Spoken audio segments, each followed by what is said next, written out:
Go ahead and get started. No subtlety there. This meeting is being recorded. So welcome everyone. Thank you for joining us today. We are really excited to have you here. I'm gonna just kind of open up my screen or try to. Here we go. So thank you for joining us for the Shift to Remote Work, Taking the Long View. I am Julie Davis. I am the Director of Marketing and Business Development here with Achurch Consulting. Welcome to you all. Before we get started, I do want to give everyone just a few housekeeping items. First, everyone, if you could please be on mute for the first part of the webinar, that would be great. We do want everybody to participate, and we're going to definitely invite everybody to come and speak. And I'm going to stop sharing the screen so that we can all look at each other and speak. So if you can, if you're in a position where you can turn on your webcam, we certainly encourage that. We want to hear from you, we want to see you, and we want to engage with you. Also, there will be, this is, as those of you know, is being recorded. And I will be sending everyone later today a follow-up email that will include a link to the recording of this particular presentation session, I should say, because it's more of a conversation. And in it, it'll also have a link to a very brief survey. And we just ask if you just take 2 minutes and just give us your insights, let us know what you think, what you like, what you don't like, what we can do better. So we would definitely really appreciate that. Also, you can receive for the active participants, CAE credit for this, and that your CAE certificate, e-certificate will be coming from also from me and a separate email. So you should expect 2 emails from me. So please check your junk folder. Sometimes, unfortunately, things end up there, and for that as well for your records. So now, without further ado, let's get started. So today we've got Rebecca and Jeff DeCagna as our special guests. Rebecca, why don't you take it away, introduce yourself. Hi, I'm Rebecca Achurch. I'm the CEO and founder of Achurch Consulting. And for those of you who are not aware of what we do, we help organizations transition to hybrid and remote environments, everything from operations to strategy to execution, management training, the whole 9 yards. That's one facet of what we do. And in context of this webinar, I think what's important for this audience to know. And we're kind of known for giving very practical advice. We really do focus on making those transitions from a very operational and a strategic standpoint. But what I'm really excited is having Jeff here today, because Jeff is, this is the long view. And for those of you who know, I mean, Jeff is very, very well known for the strategic thinking within the industry and really forcing us to shift our thinking from today to the future. And so I'm going to let him introduce himself, but I'm excited because I think it's going to be a different sort of conversation than you typically would hear from us. So take it away, Jeff. Well, thank you, Rebecca, and it's a real pleasure to join you for this conversation. And I think that you put it correctly, that the issue for me that I'm really focused on, and why I'm glad we're having this discussion today, is looking at the issue of remote work through a long-term lens, and particularly what could be some of the unintended consequences. And that's really what our discussion is going to focus on. And I'm going to, in a minute, I'm going to do a few slides to frame that up, but I really appreciate it. So for those of you who don't know me, I'm Jeff DeCagna.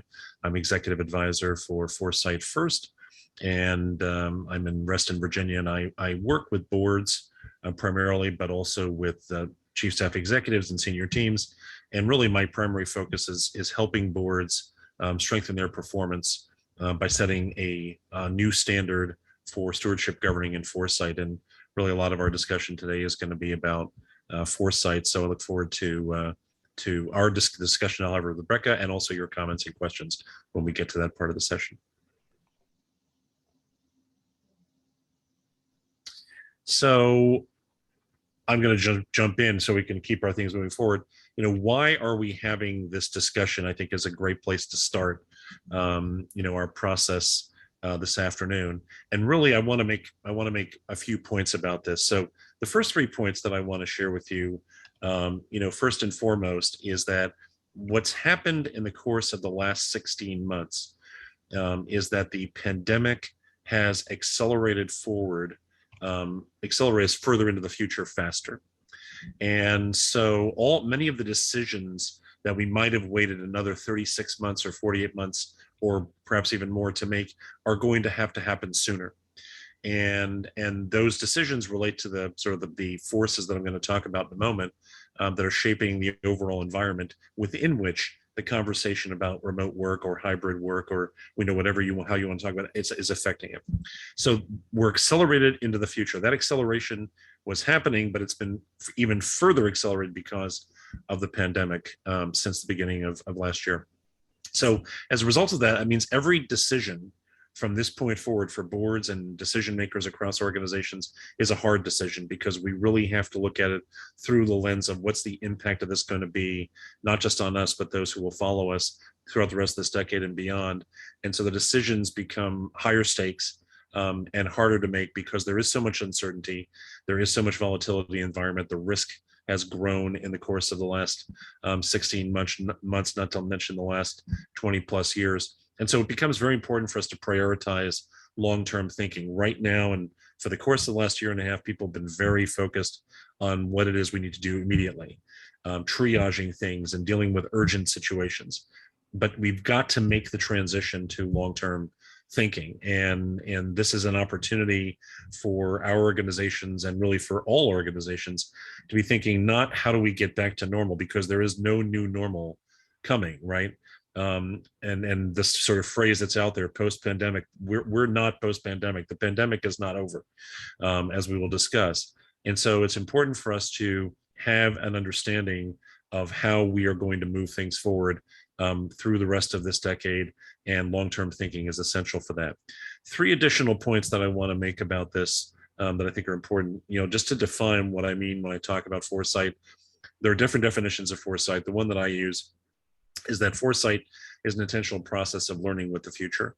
And this is what we all do, right? We're not necessarily making predictions or even forecasts necessarily, although there can be value in looking at forecasts. We are attempting to project forward to a future state and then ask ourselves, what could that future look like, whether it's 2025, 2026 or longer, and then with an understanding of what it could look like, we bring that understanding back to today and then ask ourselves, okay, what decisions do we need to make starting today to move us closer to a future that we prefer, to move us away from a future that would be bad for our organizations or our stakeholders or successors. So foresight is a lot of it is about data and information, but also a lot of it's about imagination. And can we imagine what the future could look like and then make better choices based on the combination of data and imagination that we put together? For the last 7 years, I've been arguing that association boards have a duty of foresight. I believe that very strongly. I believe that in this moment in time, the duty of foresight is the highest responsibility that boards have. I regard it as a moral obligation to stakeholders and successors for boards to pursue their duty of foresight. And where I'm hoping that boards will focus their attention, there are many issues to grapple with, but they can't deal with everything all at once, is I really want them to focus their attention on hoping that you will focus your attention in your work and with your boards as well, or with your colleagues, on 4 forces of turbulence, which are really shaping the dynamics that we are facing right now, and I expect will shape things for the foreseeable future. And those 4 forces, and that's really what we're going to talk about, Rebecca and I are going to talk about, and we're going to invite you to join us in this conversation. Those 4 forces begin with the continued adoption of artificial intelligence and automation, which has been going on pre-pandemic, but has picked up in intensity since the pandemic began. So that is one, and really the effect that that's having on human beings across different dimensions, including at work. Secondly is the worsening climate crisis. Although we saw some improvement in environmental conditions and climate conditions in the short term at the beginning of the pandemic, that has evaporated and will continue to evaporate. And in many cases, we are actually further along in getting closer to the point where we really need to take serious action to avoid the most catastrophic consequences than we thought. We thought we probably had till, at least the UN told us we had till about 2030, 2031. There's more and more evidence growing that we don't even have that long. We really have to take serious action. There has been a surge in human inequality. Human inequality existed pre-pandemic, but it has been exacerbated by the pandemic, and that has grown, and we need to address that. And one of the things those were three forces that I've really been focused on since 2019, when I first described this decade as the turbulent 20s, and just for reference, today is day 540 of the turbulent 20s. And so we are some 500 days in, and we're dealing with a lot of questions and issues that we're going to talk about today. But one of the things that's really become an even a very significant issue in the last few years, but certainly since the beginning of the pandemic, is this rise of ideological extremism that we see, unfortunately, every day in our public discourse, and the detrimental effect that will have on all of our decision making in these areas, and including in issues related to remote work. So we have a lot to tackle and a lot of conversations we have to have. And I'm glad that we're setting up that conversation this afternoon. I look forward to the discussion with Rebecca and with all of you. Thank you. I think that set the stage very well for what we want to talk about.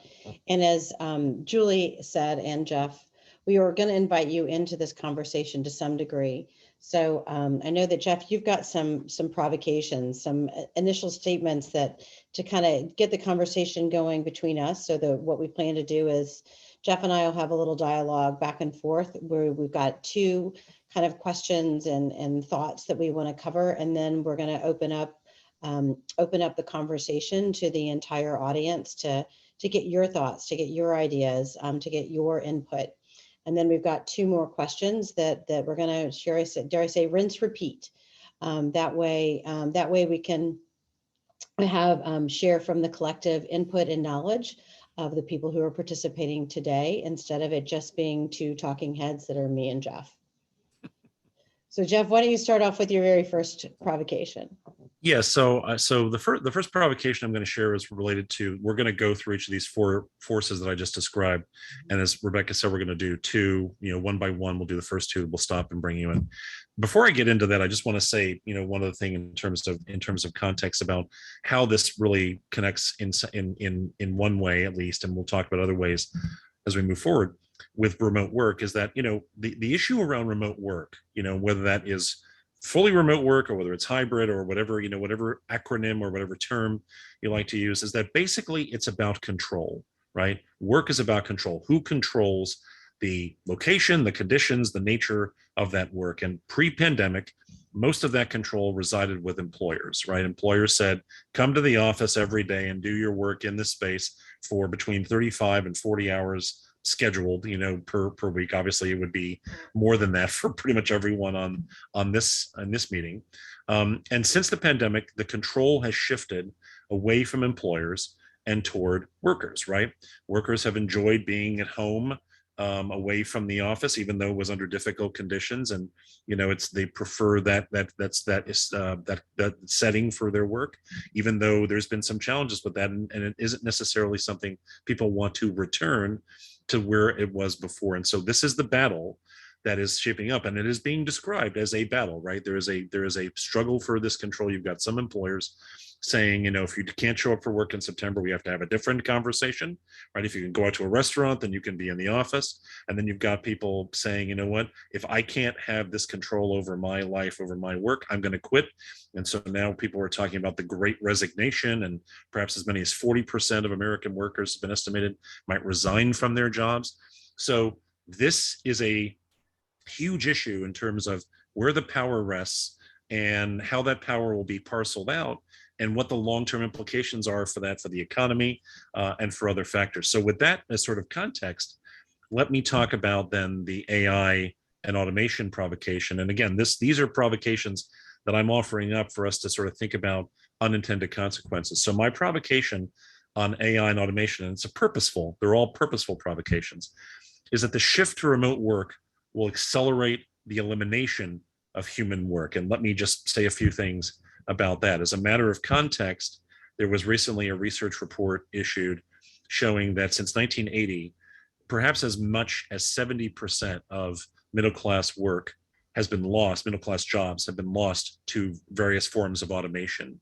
And of course, that was a different kind of automation. A lot of it was manufacturing-based automation and automation that was computing, but a different kind of computing from what we see from AI. So we're already experiencing, or have experienced for 40 years at least, a kind of automation impact on work that has had detrimental impact on workers. Now, when you look at the introduction of artificial intelligence or machine intelligence and automation technologies of that type, you can see how that could further exacerbate that kind of loss of jobs, but with different kinds of workers, more like knowledge workers.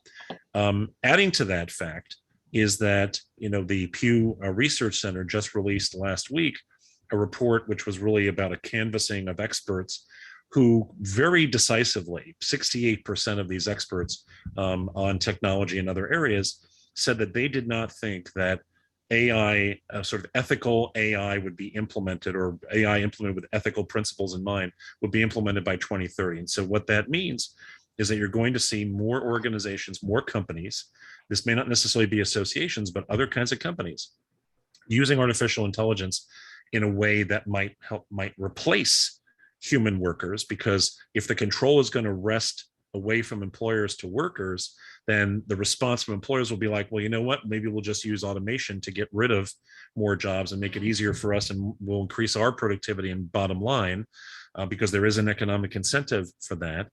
And there is a lot of talk about that companies are using AI. They're thinking about the term responsible or ethical AI, not so much in terms of the impact on human beings, but more so in terms of risk mitigation. Like, they want their AI to be responsible because they don't want to get sued. They're concerned about liability.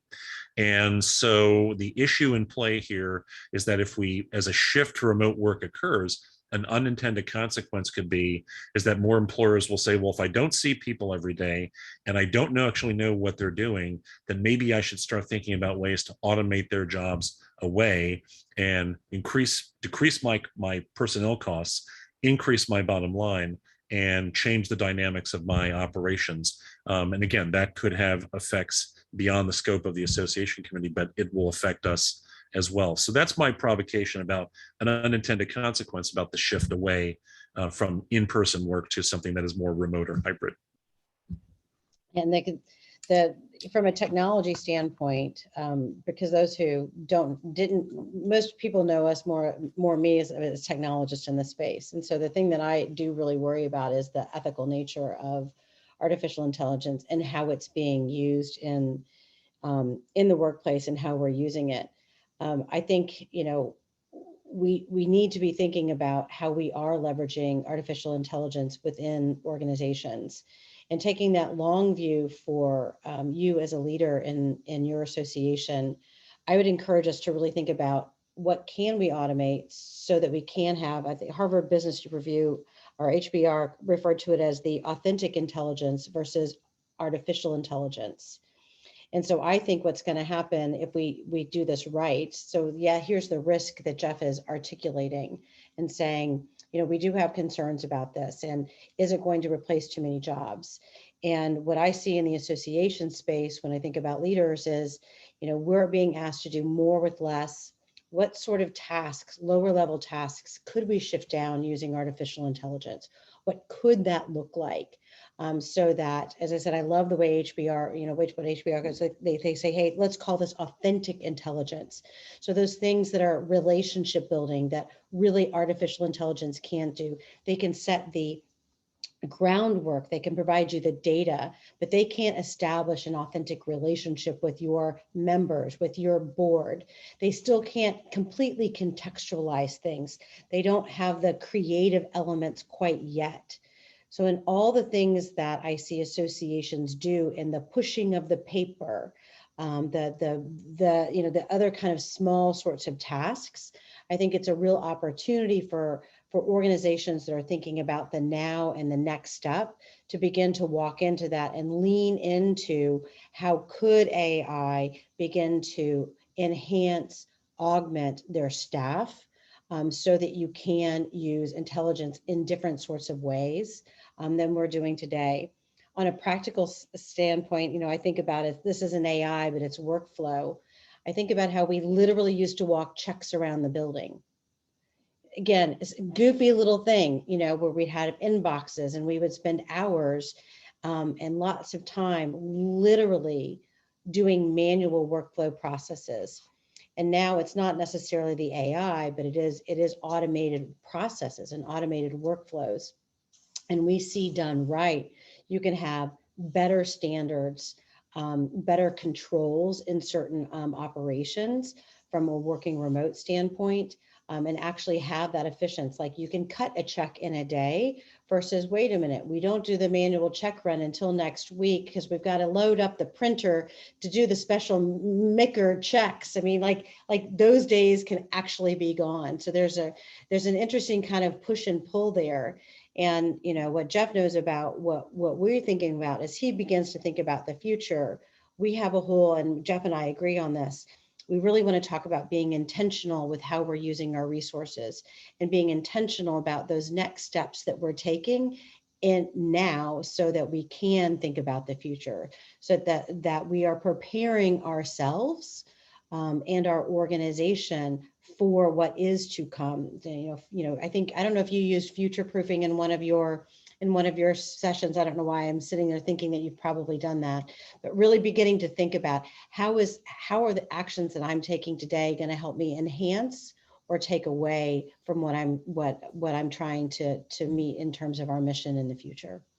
So that's kind of not the counter, but how we're seeing AI and workflows really beginning to help. But I think Jeff's, and I agree with Jeff in that we need to be cautionary because we shouldn't just blindly go in to using tools that we don't understand how they work.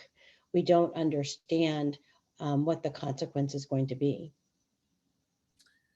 So just in terms, there's so much there to react to, Rebecca, and and you're right. We absolutely agree on the issue of intentionality. For me, when it comes to AI and automation, the intentionality needs to be. I agree that we need to use AI and automation in very specific ways that alleviate the human burden. Right? You use the word augmentation of human capabilities, and I agree with that completely. That's been my argument from the very beginning. So our intentionality on these points with respect to AI and automation has to be, if we're going to change the nature of people's work, change the nature of people's jobs in a remote work setting, right, in a remote work way or a hybrid work way, let's eliminate the drudgery that people have had to perform over many years and decades, and enable them to perform at the highest level in other kinds of, as you described, creative activities, human skill, and this has implications for the way associations think about staff training and also education for their stakeholders, right? Because we've been doing all kinds of training sessions for our stakeholders, offering them credentials and certifications and that sort of thing. And one of the things that I think we really have to look at now, especially in a remote work context, is have we been training people to do things? Have we been giving them education that leads to a credential that is actually a piece of work or an element of work, a task or activity they have to perform that is now an even more serious target for automation? We don't want to train people down to things where they might end up losing their livelihood because the kind of work we've trained them on, whether it's staff or our stakeholders or our members and other learning stakeholders, we don't want to train them to be doing things that will say, we're going to do away with this kind of work because we can automate it now, and we don't know where that exactly leaves you. But to help people tap into their creativity and tap into their imagination, as I said earlier, innovation, communication, and that's those human skills are extremely important in this environment. And one of the other things is that people always say when you have a new technology shift, as has been shown historically, that new jobs will emerge.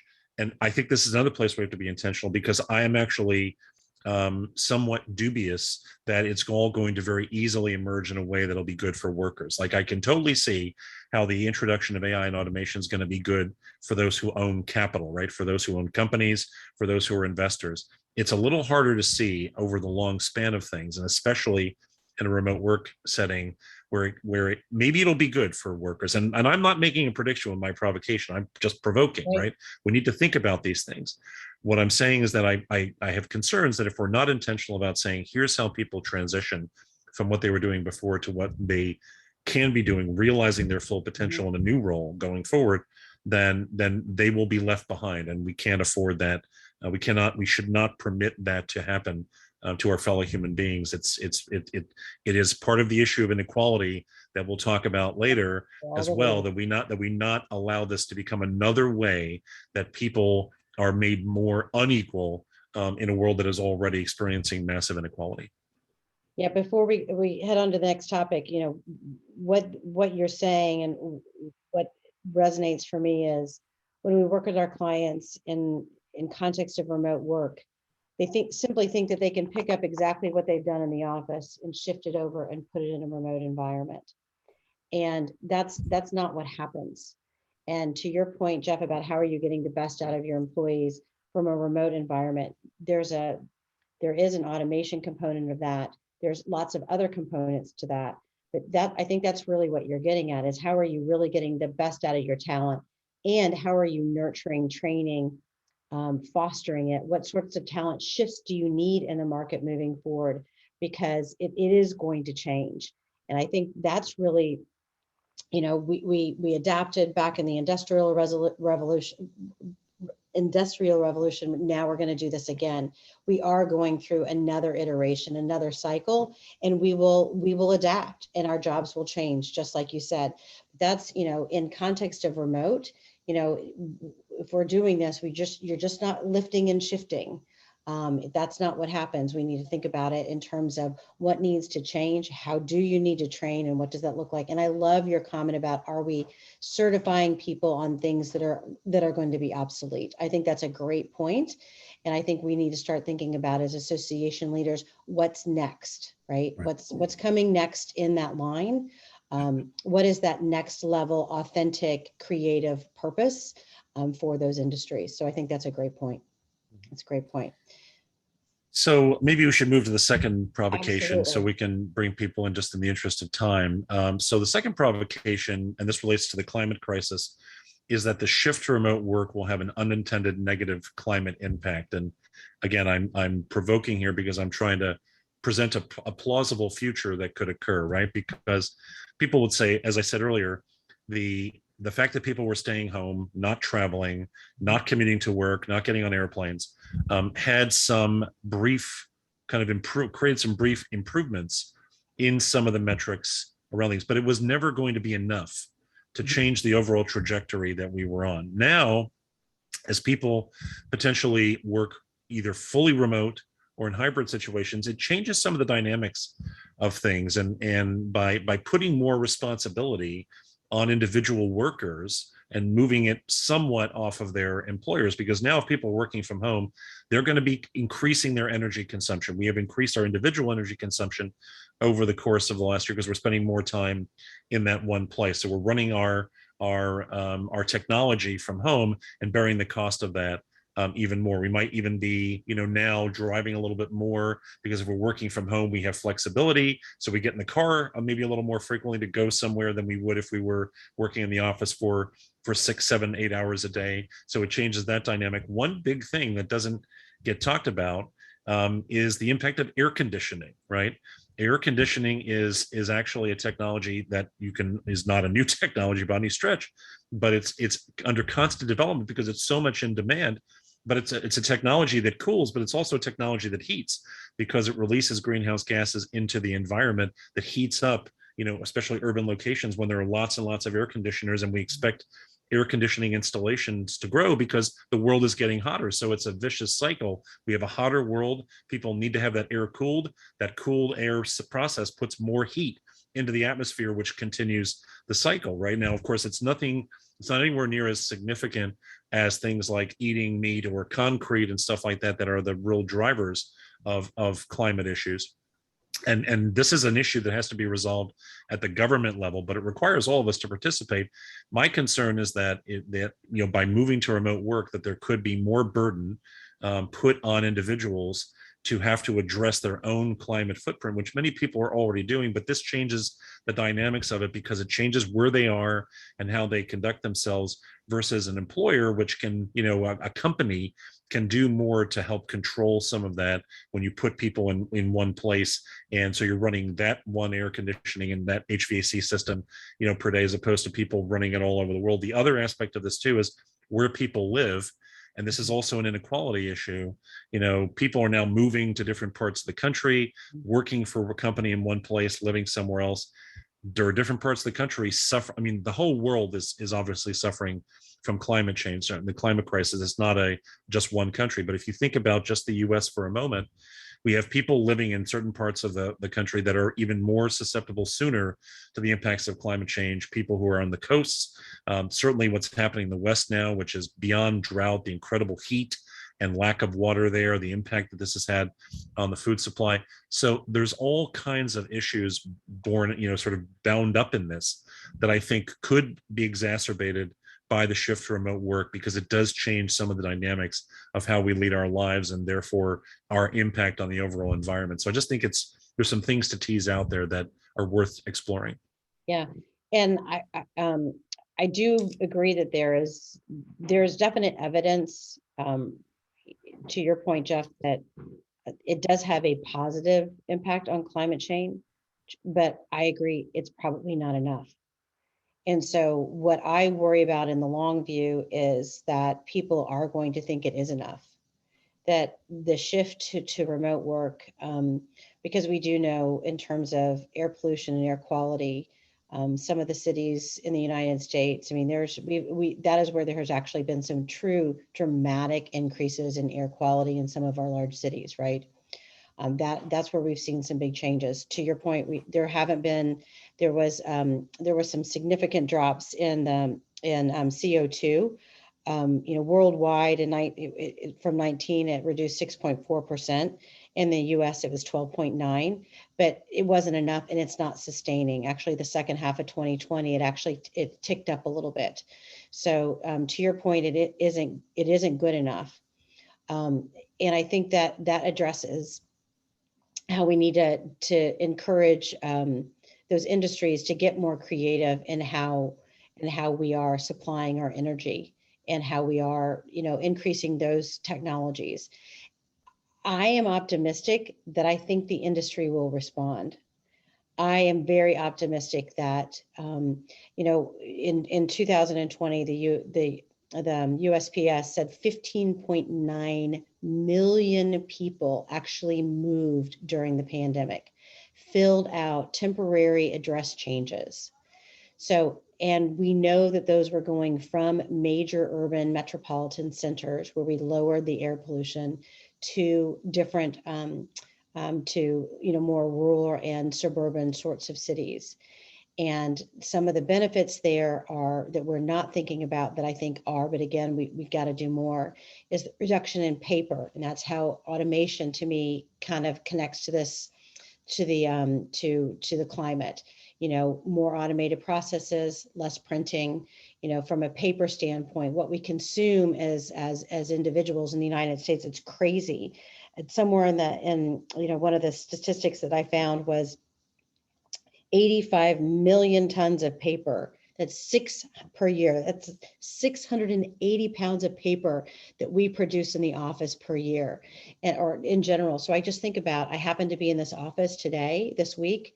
I've printed out more paper this week than I probably have in the last year. And it's amazing kind of the difference, that it's easy. The printers are there. I'm not doing it electronically. The other thing that I think that this more suburban and rural living is, it changes the way we eat. There's a reduction in plastics. There are other benefits that go along with it. But I do think, the major contributors that you're talking about, the CO2, some other stuff, and I do think you're talking about the production of meat in the United States or worldwide, and that's a big contributor to greenhouse gases.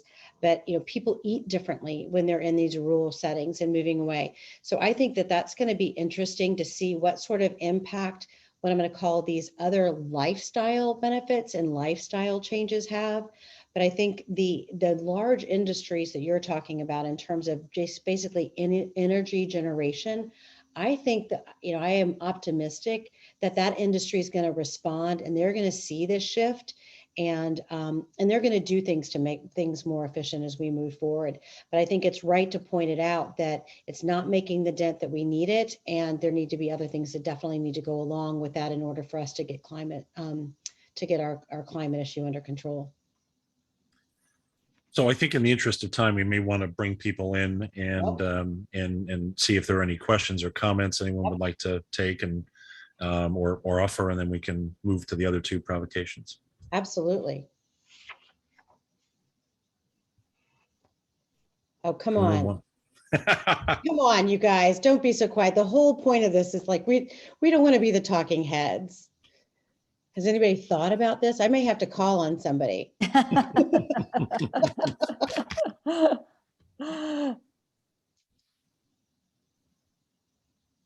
anybody thought about this? Come on. Who's some brave soul? Go, Teresa. I love you.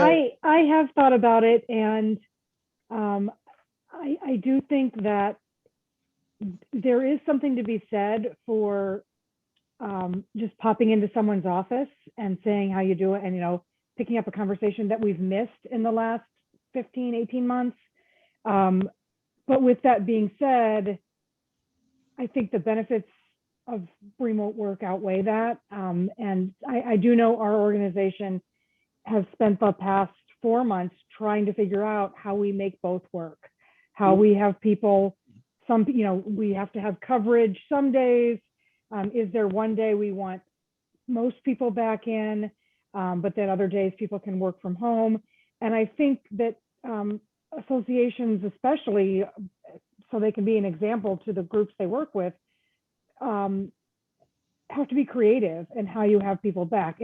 It's no longer an all or nothing scenario. And I think for so many years, association leaders or executive directors were, I need everybody here because if I need to have a meeting, we have to all be here. And I don't think that's the case anymore. But I think there are some times when it's good to have everybody there. And if if everybody feels safe going back in and everybody's been vaccinated and it's a safe environment, I think there should be times when everybody's there, but it shouldn't be an all or nothing thing. It should be something that everyone kind of agrees to. I'll be here these 2 days, I'll be here these 2 days, so that there's some give and take. And I think someone just put in the chat that there needs to be a huge change in management styles. And I think a lot of managers, I know for years and years and years, I've worked for many of them who say, I can't have people remote. I can't have you remote. And well, you did. You could do it and you did it and we all survived. And so I think we just need to be more creative. Yep, exactly. Well, I think that may be, I don't know if anybody else has any comments, but that's a great segue to the inequality, I think, Jeff. Yeah, I think that is a good segue to inequality. So let's talk about that. And again, the thing that I want to reiterate is, I think the points that Teresa just made there are a lot of short-term concerns that have to be addressed, and we also have to be looking at the long-term implications and long-term unintended consequences. So, with respect to something like rising inequality, my purposeful provocation is that remote work will actually exacerbate inequality, or could exacerbate inequality.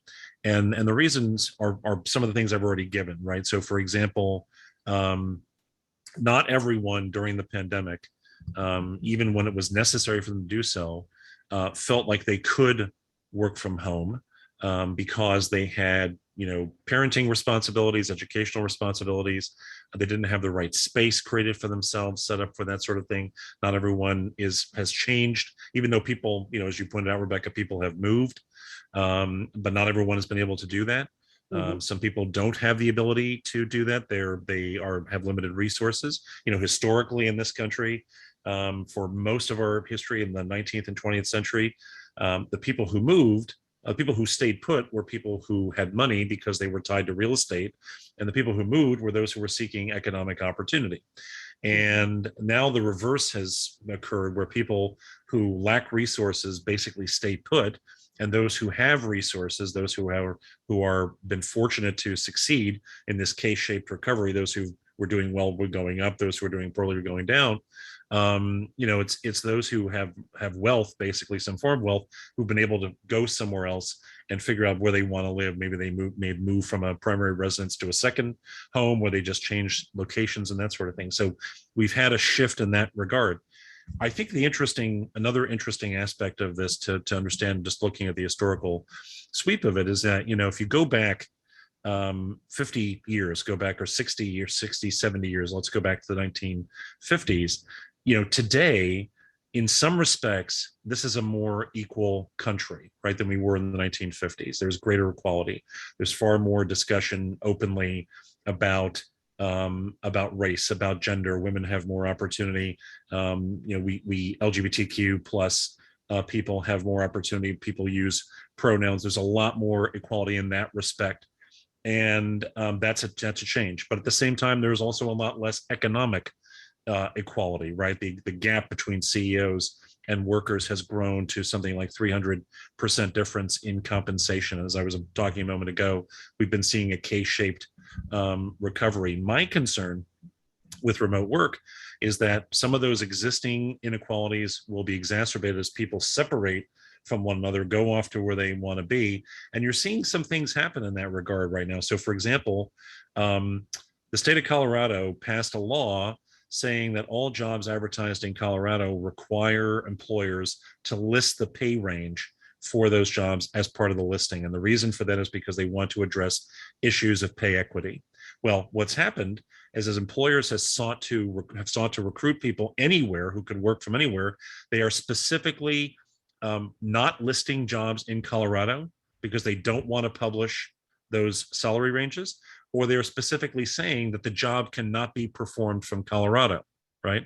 Now, if other states begin to implement these same kinds of laws in an effort to address issues of pay equity, the unintended consequence is that there is inequality of opportunity for people to maybe access jobs depending on what state they're living in.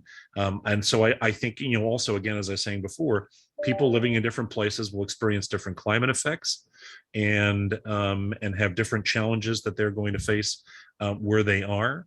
The issues around artificial intelligence and automation also create inequality issues for those who have different kinds of work. Will their jobs be fundamentally altered as a consequence of AI and automation, while people's jobs are not? You do not suffer the same fate.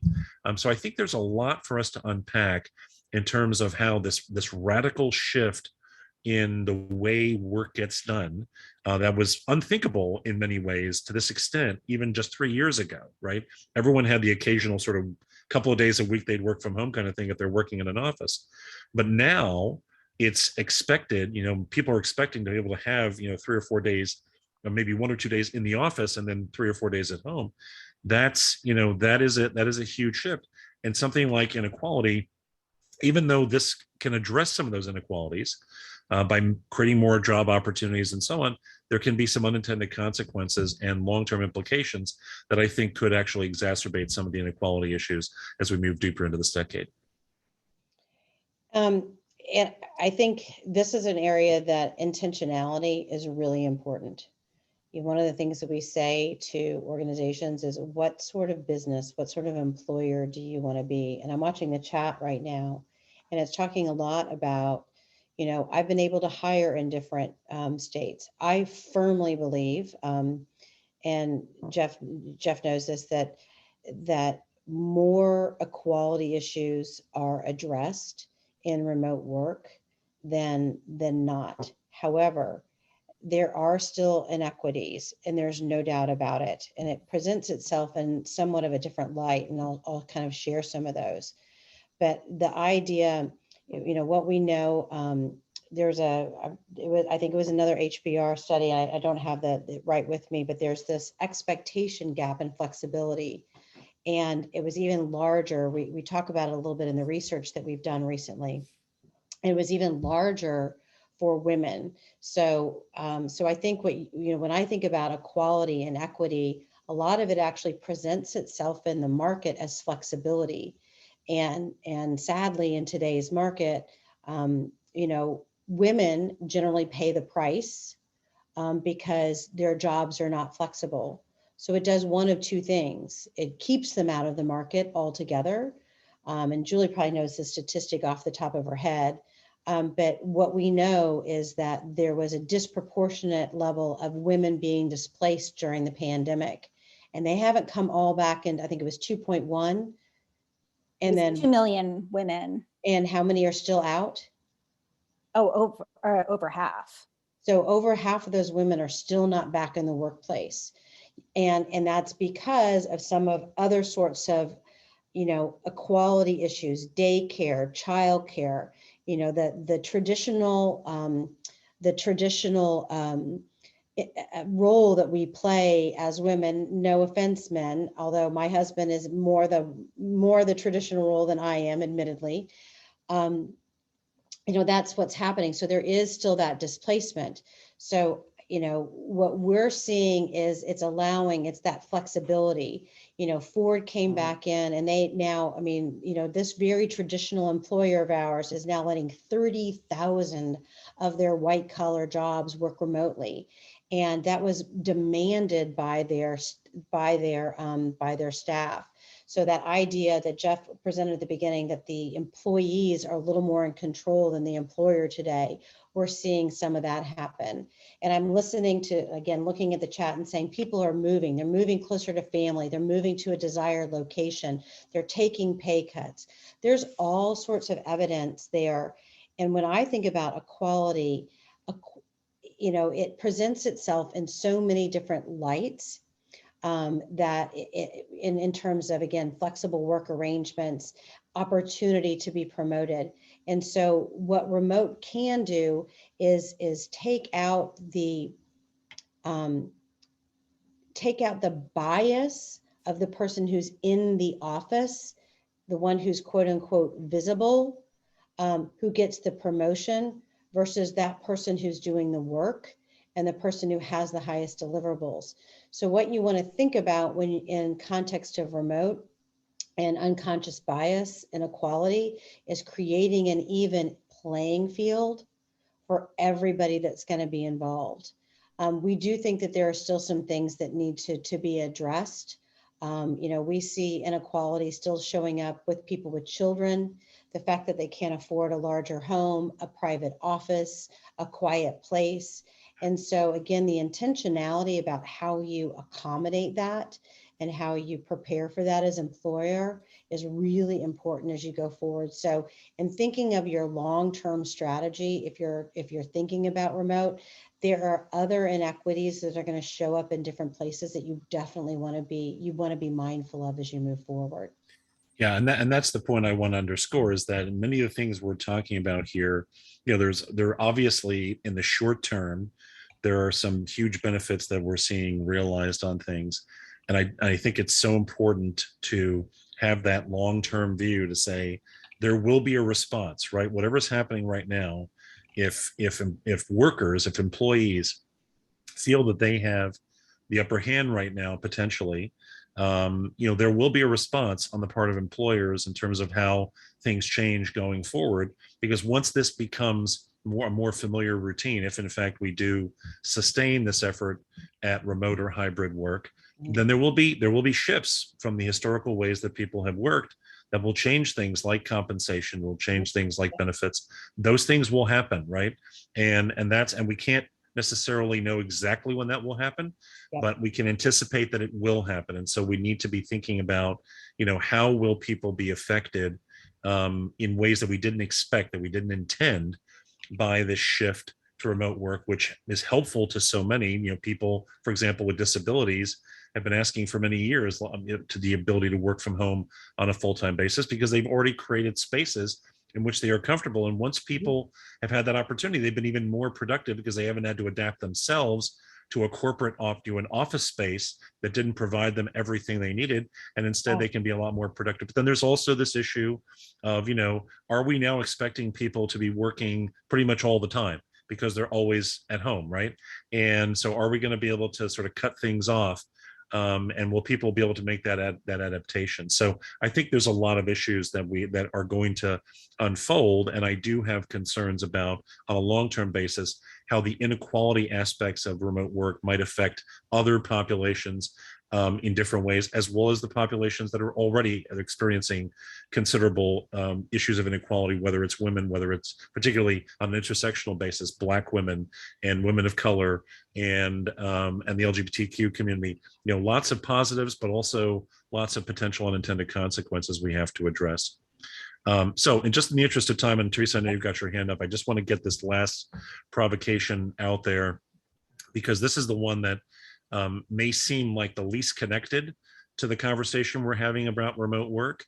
And yet I think it's the one that it could actually upset, the entire thing, which is this rise of ideological extremism. And on this, I would highly recommend to everyone who's participating today a very excellent article written by George Packer for The Atlantic about the four Americas and how we've sort of torn ourselves apart over the last probably 50 years or so. It's part of a book that he's written on this topic as well, but the article gives you a good overview of the key points he's making. What we have seen happen, in these last few years is this increase of division, this sort of lack of cohesion. We saw that happen during the pandemic when wearing a mask became a political act. And it's a destabilizing factor in what is going on right now, right? It's creating a whole, in a time that is already, as I said earlier, volatile, already, there's already a lot of uncertainty. This is another destabilizing factor that undermines our ability to address other issues and could exacerbate, the issues around remote work. So the provocation, that I put out there is, is remote work will intensify ideological extremism because, if people don't see each other on a daily basis and they're working from somewhere else, then even if they just see each other in boxes, it could change the way people feel about their colleagues. Everyone's working with colleagues that they've never met in person because they were hired, during the lockdown period of the pandemic. And so, there's lots of considerations with respect to how this extremism that is out there is changing the dynamics of our relationships with one another, that I have real concerns could get worse as people are more separated, right? They're more isolated. They're more away from each other. And we're already seeing some of that emerge. And I think it could get worse as we go forward. So once again, it's something we just have to think through. What are the potential scenarios that we might consider on that about how to address them? Yeah, and so the concern that we have on that front is, to your point, Jeff, the echo chamber. One of the good place about a physical work environment is it does kind of put in a little bit of parity in the work environment. And so when you're kind of invited into people's homes or alternative workspaces that are more personalized, that, we have to be very mindful of what that looks like. And those are the things that we kind of are keeping our eye out for, is that in the intentionality of creating that workforce, we really want to make sure that that we're not shutting down ideas and thoughts, and that we are not kind of going off into our corners and creating those echo chambers that is making our thinking short-sighted. So those are top of mind for us, and creating trust in the groups that we work with, and openness. I think that's been one of the blessings of COVID, has been to some degree, seeing other sides of people being invited in their homes, like, the idea of a kid running in and giving their mom a kiss, or the animals that we talked about. I think it's great, frankly. Mm-hmm. Mm-hmm. But we also need to be careful that what that doesn't do is create kind of this siloed thinking as we move forward, because we may not have as frequent interactions, to your point, as with other people as they do. So I think it's something that we've got to keep top of mind. And I think you hit upon it a moment ago with when you talk about trust, right? Mm-hmm. The trust issue, ideological extremism, sort of antithetical to the idea of trust. And so I think that, I think that's a huge consideration. And again, it's now, but it's also over the long term. How will this play out? And this is an uncomfortable conversation, but it's one we need to have. Yep.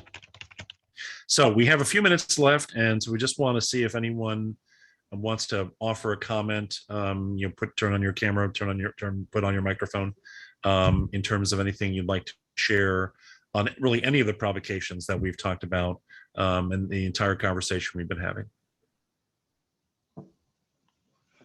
So there were definitely some great things going on in the chat. I know one of the more recent things here was Sarah was mentioning that she agrees with you, Jeff, that it can be more difficult to have a cohesive workforce in your association in terms of this last force. Mm-hmm.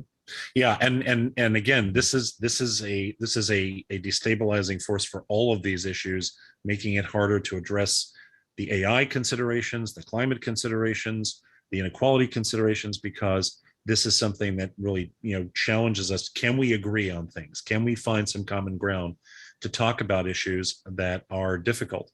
And so that's why I've sort of put it up there as something that we really need to pay attention to, because it is playing itself out at every level of our society, and it will play itself out in our associations as well.